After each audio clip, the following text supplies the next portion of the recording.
नमस्कार, मैं हूं मुनीश देवगन। मेरठ से एक ऐसी कहानी सामने आई है जो रिश्ते, मोहब्बत, शादी सब पर सवाल खड़े कर गई है। एक ऐसी खौफनाक कहानी जिसके बारे में जैसे जैसे जानकारी सामने आ रही है, लोग यकीन नहीं कर पा रहे कि ऐसा भी हो सकता है। ये कहानी सिर्फ धोखे और मर्डर की नहीं, इसमें काला जादू भी है, सनक भी है, हर वो चीज है जो नाकाबिले बर्दाश्त है।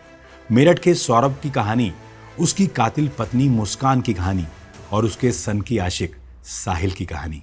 लेकिन इस कहानी में सौरभ और मुस्कान की प्रेम कहानी भी है और धोखे और हत्या का दस्तावेज भी है। लेकिन मुस्कान के माँ बाप भी इसी कहानी में हैं, जिनकी वजह से सौरभ की लाश आधे महीने बाद सीमेंट से चुनवाए गए ड्रम से निकल पाई।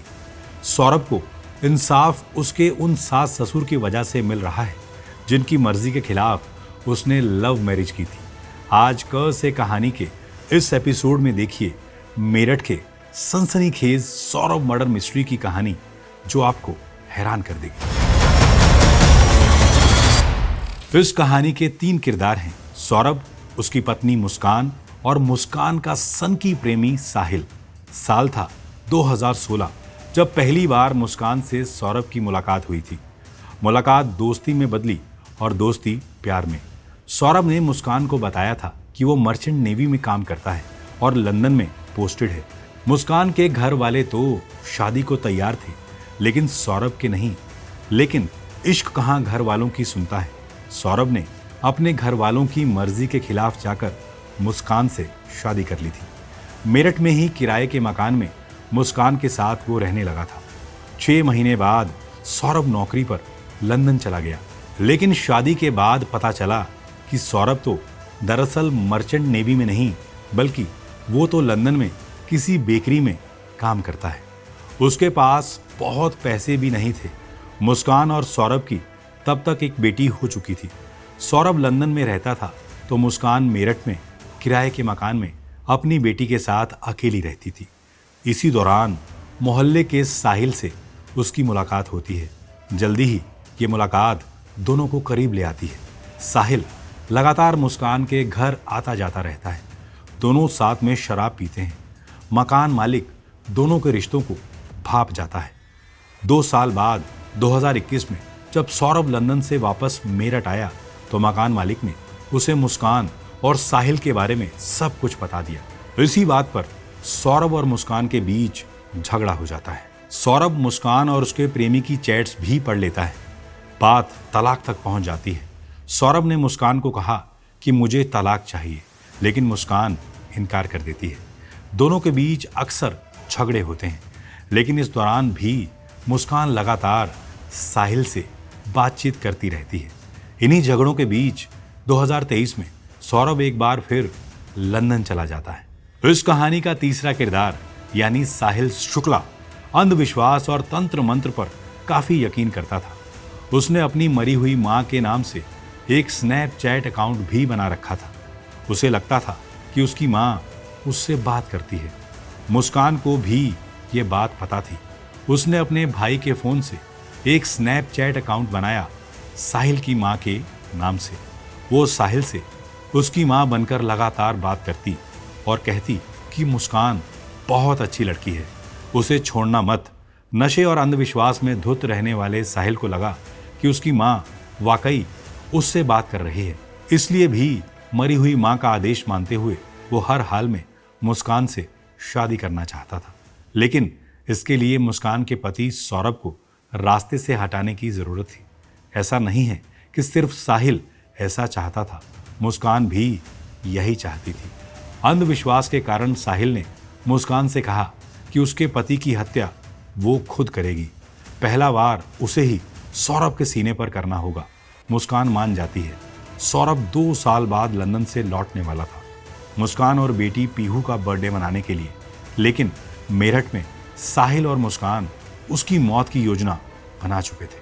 लंदन से पति सौरभ अपने घर मेरठ लौटता है, उस पत्नी के पास जिससे उसने लव मैरिज की थी, घर वालों की मर्जी के खिलाफ जाकर। लेकिन सौरभ को क्या मालूम था कि जिस मुस्कान की वजह से उसने अपने परिवार से रिश्ता तोड़ लिया था, वो खुद अवैध संबंधों के चक्कर में उसकी मौत का प्लान बनाकर बैठी थी। आपको बता दें कि 25 फरवरी को मुस्कान और 28 फरवरी को उसकी बेटी पीहू का बर्थडे था। इसके चलते 24 फरवरी को सौरभ लंदन से मेरठ आया, पत्नी और बेटी का बर्थडे भी मनाया और 2 मार्च को मेरठ के ब्रह्मपुरी में रह रही अपनी मां से मिलने वो उनके घर गया था। 3 मार्च को मुस्कान और सौरभ की बेटी पीहू का आखिरी एग्जाम था। एग्जाम के बाद बेटी को मुस्कान ने अपनी मां के घर भेज दिया था। सौरभ की हत्या तो अपने बर्थडे वाले दिन ही वो करने वाली थी, लेकिन सौरभ ने उस दिन शराब पी ही नहीं थी, जिसमें मुस्कान नशे की गोली मिलाने वाली थी। 3 मार्च को मुस्कान ने सौरभ का फेवरेट कोफ्ता बनाया, उसमें बेहोशी की दवा भी मिला दी। खाने के बाद सौरभ कुछ देर बाद बेहोश हो गया। फिर मुस्कान ने साहिल को फोन मिलाया और घर बुलाया। उसके बाद साहिल मुस्कान के हाथ में चाकू देता है। पहला वार सौरभ के सीने पर मुस्कान ही करती है। उसके बाद ताबड़तोड़ वार कर साहिल और मुस्कान ने सौरभ की बेरहमी से हत्या कर दी थी। सनकी साहिल अपने साथ सौरभ की दोनों हथेलियां और सर काट कर ले गया। बाकी बची लाश को एक ड्रम में सीमेंट डालकर चुनवा दिया गया था। मेरठ में पति की हत्या कर शव के टुकड़े करने के बाद पत्नी मुस्कान अपने प्रेमी साहिल के साथ हिमाचल मौज मस्ती करने चली जाती है। शिमला से मुस्कान वापस मायके अकेले लौटी। मां ने दामाद सौरभ के बारे में पूछा। मुस्कान ने पहले तो मां को इधर उधर की बातें कर गुमराह करने की कोशिश की।